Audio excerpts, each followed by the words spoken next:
आपको भले ये सीरियस मैटर ना लगता हो, लेकिन भैया 10 वर्ष हो गए हमको कथा करते हुए, अब हम कुछ ना कुछ तो यमुना जी के लिए करेंगे। प्राण जावे उससे पहले यमुना जी के शुद्ध जल का स्नान पान मज्जन करके जाएंगे यहां से, ऐसे नहीं जाएंगे।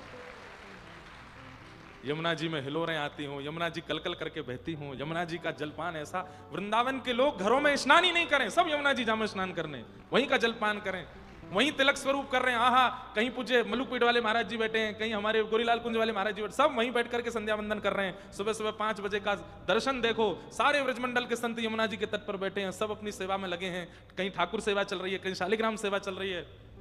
पालकियों में प्रतिनिधि रूप में राधा रमन लाल जी के प्रतिनिधि चित्र आ रहे हैं, राधा वल्लभ जी के चित्र आ रहे हैं, राधा रमन जी के चित्र आ रहे हैं। और सुनो, हमने सुना है कि किसी काल में श्री जी बाबा श्रीनाथ जी का जल भी वृंदावन से ही जाता था, विश्राम घाट मथुरा से ही जाता था। यमुना जी का जल अब भी शायद जाता ही होगा, आज भी जाते हैं।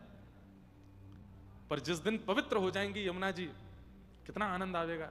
हमारे श्री जी बाबा भी नाथ द्वारा में बैठे बैठे दत्तुइयां दिखाएंगे, आनंदित हो जाएंगे। मेरी श्री जी, मेरी प्राण वल्लभा श्री यमुना जी कितनी पवित्र हो गई, कितनी सुंदर हो गई। उस दिन वृंदावन में दीपोत्सव मनाया जाएगा, क्योंकि हमारी तो पटरानी है, हमारी तो बहू जी हैं यमुना जी। बहू रानी जब नए नवीले रूप में आवेंगी, पूरे वृंदावन में उत्सव मनाया जाएगा, कितना आनंद आवेगा। ये देख करके प्राण निकले तो हम समझ जाएंगे कि हमें सब कुछ प्राप्त हो गया। भजन का भाव, व्रज का भाव, कथा का भाव सब मिल गया, कि यमुना जी के प्रत्यक्ष दर्शन हो गए। अभी स्नान पूर्णिमा आने वाली है। हमारे गिरधर लाल जी के स्नान के लिए जल पता है यमुना जी का कहां से लाते हैं? उत्तराखंड में कटा पत्थर एक जगह, जहां यमुना जी पहली आती हैं पृथ्वी पर, वहां जाते हैं। वहां जाकर के यमुना जी का जल लेके आते हैं, उससे फिर करते हैं। क्यों?